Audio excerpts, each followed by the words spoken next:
I asked Elizabeth, was she ever at Harlow herself? Yes. Well, Lucy telling me this story, you see, about the battle, and I was just fascinated by it.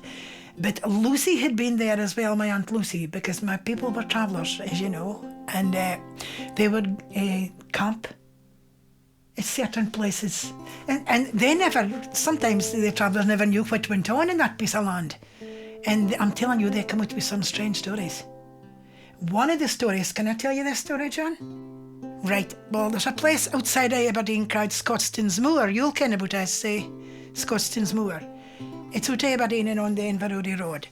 And my folk used to camp round about there. One time they went there, now, there's such a big family, there was 14. And the mother and the father and a grandson.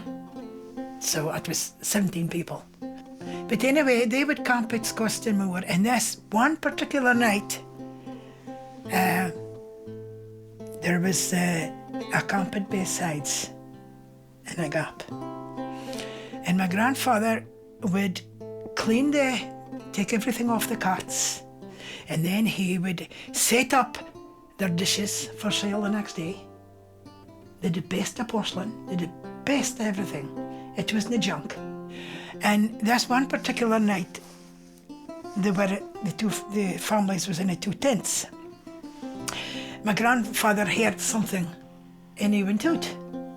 And my God, when he went out, he seen this horse come into an awful speed. And the horse's hoof, was making an awful sound. And he just stood there, and it was getting nearer and nearer and nearer, until he saw a man on horseback coming right towards him. And it was a knight in armour. But he was headless. I'm getting a queer feeling now. The knight was headless. So my grandfather watched, and he turned feared. He went into the camp and he says, "Oh, Beatty," because that was my grandma's name. "You're not going to believe this." He said, "But there's a man." He says, "Can you hear it? There's a man on horseback." He says, "Coming towards where tents and where kirts." He says, "Just watch us." He says, "When it's time to move nothing, everything will be broken by morning."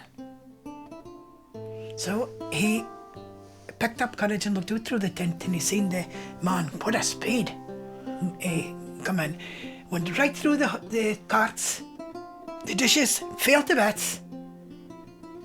So he said, "That's it, we're ruined, that's how our stuff going."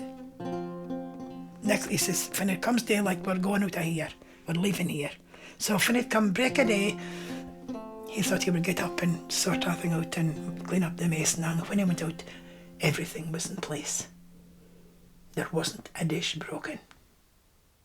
So they set off, and they were all scared to see, especially the kids as well. When he told them and gone along the road, they met a man, and the man says, "Oh, you've made a quick move." He says, "We seen you on the moors here." He says, "Made a quick move," and my grandfather had said, "Oh, well, if you'd seen what I had seen last night."